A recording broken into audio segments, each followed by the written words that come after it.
George Garcia, abogado niya dati, may masasabi ka. Jay Ruiz, may kontrata pala sa gobyerno, daan-daang milyon. I-appoint. Puro may conflict, Puro may of conflict interest. Ano ba naman yan? Magkapatid na Rimulya. Wala naman yung pamilya. Di ba? Yan ang kinakataka di ba? Bakit bang hilig-hilig kasing mag-appoint ng Pangulo ng mga taong laging merong bagahe? Di ba? COMELEC is supposed to be impartial. Chairman pa man din. Kaya ill-advise talaga. Ay, actionan nyo naman to't may disqualification na to. Si Janice Digamo, yung byuda nung napaslang na gobernador, si Roel Digamo, na binibintang nila sa kliyente ko, may disqualification na nga may nag-file na nga ng disqualification for non-residents. Hindi pwedeng hindi ka residente, paano kang nagdi-discharge ng iyong duties as mayor ng Pamplona kung ikaw ay residente pala ng ibang distrito? Mali. Malabs yun. Ang problema kasi sa COMELEC natin, kamote ang appointment talaga ng chairman ng COMELEC. Anyway, talagang kengkoy na nangyayari dito sa Pilipinas. Ito ba naman Eto gusto kong banggitin, hindi dahil ito ay sasabihin nyo ng may kulay. Doon nangyari. Eto yung kaso ni Mayor Janice Digamo ng Pamplona sa Negros Oriental. Okay. Kita mo. Eto, isa pang kakamutihan ng COMELEC natin Eto kita nyo Si Janice Digamo, yung byuda nung napaslang na gobernador, si Roel Digamo, na binibintang nila sa kliyente ko, ay mayor Pamplona, hindi yung Pamplona dun sa Las Piñas, ibang Pamplona naman yun. Hindi yung Pamplona sa Spain. May Pamplona sa Spain, yun ang original na Pamplona Doon ka pupunta sa Pamplona, sa Spain hindi dun sa Las Piñas, kung gusto mong makakita ng bullfight. Yung torero.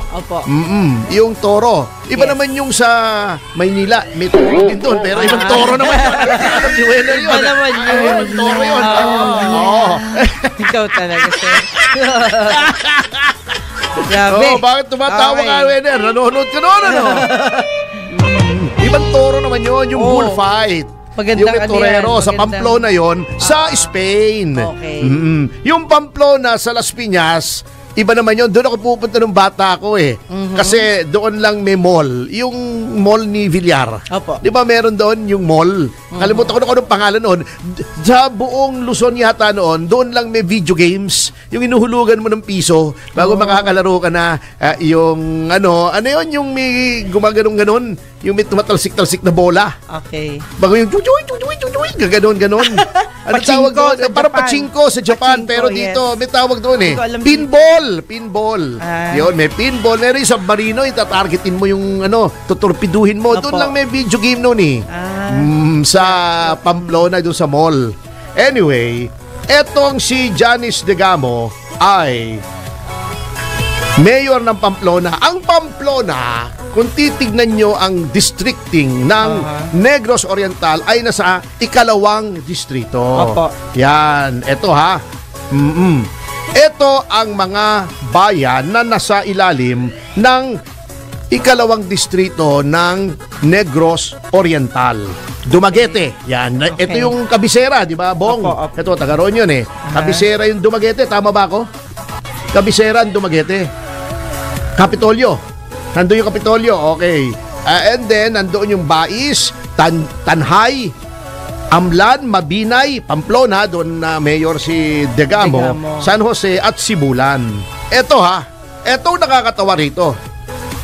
Tumatakbo siya ngayon bilang congressman ng ikatlong distrito.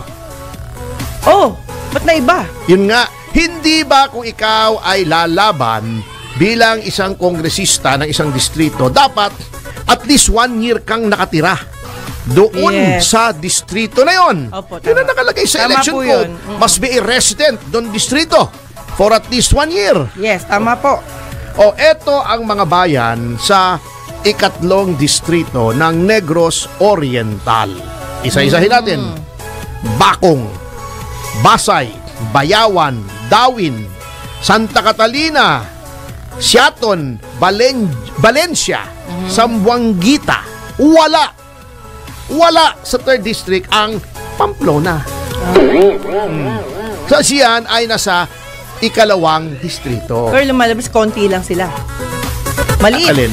Hindi yun ang puntos Ay, eh. yun. Hindi Okay. yun ang puntos eh. Ang puntos dito, kung ikaw ay mayor ng Pamplona, ibig sabihin, residente ka ng Pamplona. Alam ka na ba mag-mayor ka ng hindi mo residente? Halimbawa, pwede ba akong tumakbong mayor ng Quezon City? Opo. Taga Parañaque ako. Tama. Pwede ba akong tumakbong mayor ng Pamplona? Oo. Hindi naman ako taga roon eh. Baka lumipat. Kahit kung lumipat ka ng residence, paano ka magpapatuloy na mayor ng Pamplona? Kung ikaw ay hindi na taga Pamplona, saang planeta okay yun? Di ba? Ibig sabihin ako ba, halimbawa ako ay mayor ng San Juan, pwede ba akong tumakbong congressman sa Zamboanga? Hindi po. Kasi hindi ako residente noon eh. Kung ikaw ay mayor, residente ka ng bayan kung saan ka mayor. At least 1 year. Hindi, kung pa rin. tatakbo. Kung tatakbo ka. Kung tatakbo lang. Hindi Okay. pwedeng, hindi ka residente. Paano kang nagdi-discharge ng iyong duties as mayor ng Pamplona kung ikaw ay residente pala ng ibang distrito? Mali. Pumalabs yun. Ibang kaso sana kung ikaw ay mayor ng Pamplona, di ba? Lumaban ka ng congressman sa 2nd District. Opo. Kasi taga 2nd District ka. Residente ka ng 2nd District kasi ang Pamplona ay nasa 2nd District. Opo. Lumaban ka ng ibang distrito na wala doon yung Pamplona. Ibig sabihin, residente ka ng 3rd District, hindi ka na residente ng Pamplona. Dapat hindi ka na mayor doon. Tama. Di ba? Opo. Kasi wala ka na doon sa Pamplona. Hindi ka na residente. Common sense, di ba? Opo. Pero yung COMELEC natin ay walang ginagawa. Ang bagal. May disqualification na nga eh. May nag-file na nga ng disqualification for non-residents. Ang problema kasi sa COMELEC natin, alam mo, dati I was willing to give COMELEC the benefit of the doubt. Although, kamote ang appointment talaga ng chairman ng COMELEC. Saan ka makakita ng chairman? COMELEC is supposed to be impartial.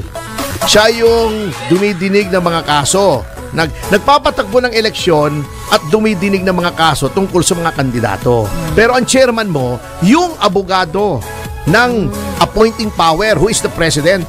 O di bias na yon in favor of the president. Abogado yan eh, si George Garcia. Opo. O paano mo kukontrahin ngayon?